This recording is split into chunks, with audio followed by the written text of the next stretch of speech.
మేము ఎవరి దగ్గర బానిసత్వంగా ఉండలేదు.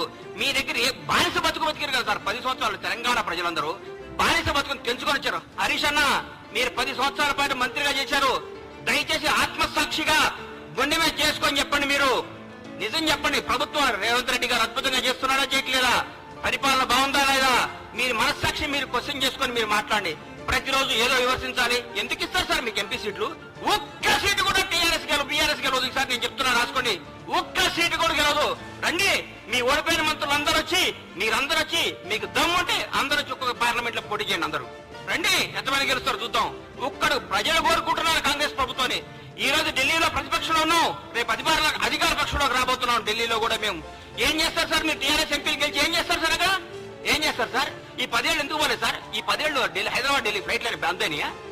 ఈ 10 సంవత్సరాలు హైదరాబాద్ ఢిల్లీ ఫ్లైట్లు లేవా? ట్రాన్స్పోర్ట్ అయినా ఆగిపోయిందా? ఈ 30 రోజు నుంచే ట్రాన్స్పోర్ట్ వచ్చిందా? మీ ముఖ్యమంత్రి